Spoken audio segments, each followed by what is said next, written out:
Hi, my saltines. Welcome back to Senior and Living today. I'm hoping that this weekend is starting off well for you. It started off well for me. It's Saturday morning. I'm going to do my normal routine, go to self defense class, and then run errands, my typical Saturday.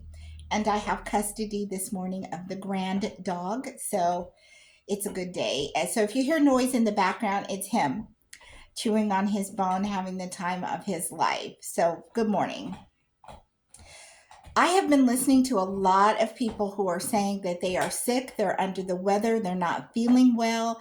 And I wanted to just kind of give you something to think about regarding that, whether you have insurance or you don't have insurance.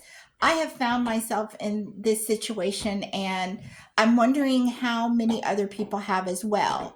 So, you have a primary care provider and you need permission from the primary care provider to go to the emergency room, or it's less expensive to go to your primary care provider than it is to go to urgent care or the emergency room.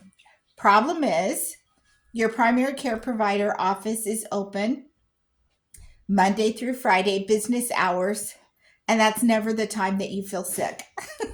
So, with that being said, listening to other people with the economics being what they are, I want to encourage you to do some shopping around now. When you don't have anything to do, excuse me, and you have a few minutes, get on Google,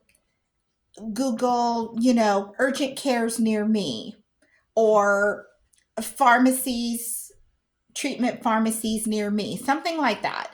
And the reason why I'm saying that is because a lot of pharmacies, I'm not going to say a lot, many pharmacies have like an urgent care in them, like Walgreens and CVS and those kinds of things. But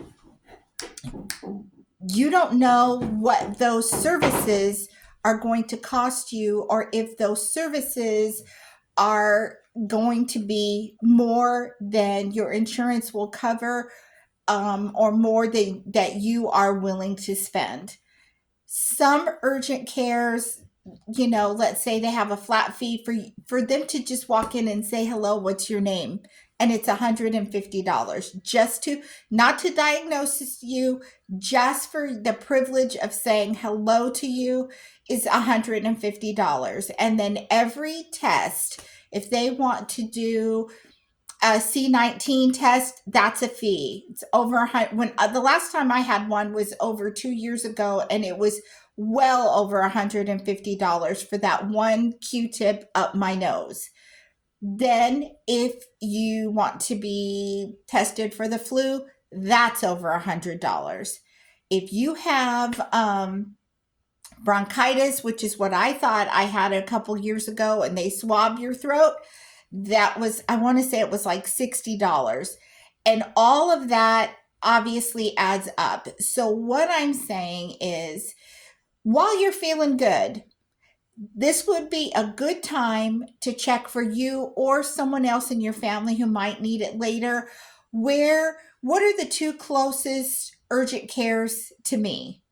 Call them or Google them and look it up. What are their fees? What are the two closest pharmacies to me that are open at odd hours that do treatment or provide care? Because they may not treat you, but they may diagnose you and provide care. So, find out where two of those are and maybe put them on your refrigerator, or because it's cold and flu season, there's lots of people not feeling well. So if you could look up that information now and economically decide, if something happens and I need care, where can I go, and have an idea of what that little venture is going to cost you. Because even if your insurance, if you have insurance, How many of us have insurance that there's a deductible, there's a copay? You don't want to just walk in someplace willy nilly, find out you have bronchitis, and guess what? You owe us $500.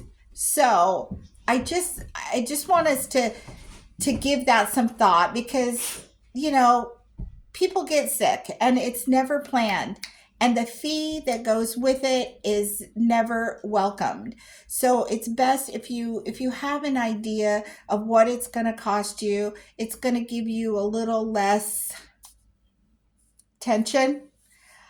If something does goes wrong, it's one less thing to panic about. You kind of want to know where you stand. So if you can do that and know ahead what it's going to cost you, or your neighbor, or your kids say, I'm sick, oh my god, I've got to take them in to be seen. What are your options if your doctor's office is closed? Because I have called my doctor's office before and they say, we can't on a Friday afternoon. We can't get you in. Go to urgent care. So I just want us to be prepared. Some of us have insurance, some of us don't have insurance, and I just want people to you know be aware of what the fees are out there, and it's a really good time to stock up, or not even stock up, but to have on hand your proven remedies. Is that NyQuil, Dayquil, Benadryl, aspirin, Tylenol, Aleve, Advil, all those things, because it's so terrible when you go to the store and those items are not there. That is frustrating to say the least. I have a pit bull with his head on my knee right now, wanting my time because he knows I've pressed the record button. Isn't that nice? Let's see if you guys can see him. There he is with his head in my lap. He's saying, Grandma, hurry up. So I just wanted to share that with you guys today. I am going to go, I guess, give the dog breakfast and finish my cup of coffee.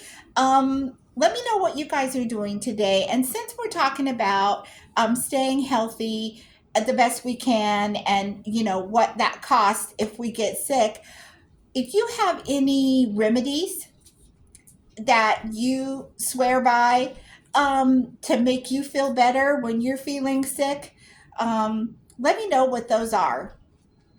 I'm going to voice for a hot toddy right now because I know when I'm sick, I usually have trouble sleeping. And a hot toddy will make you feel better and it will put you to sleep.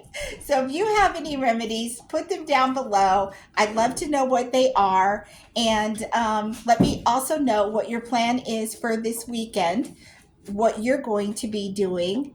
And do not forget to go to Amazon and get your copy of the Living Legacy Planner. It is not just for you.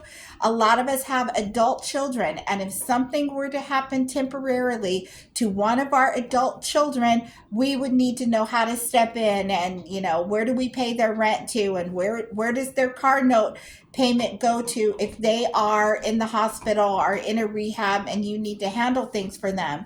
So go and get your copy of the Living Legacy Planner for them. And I look forward to seeing you next time right here on Senior and Living Today. You guys take care.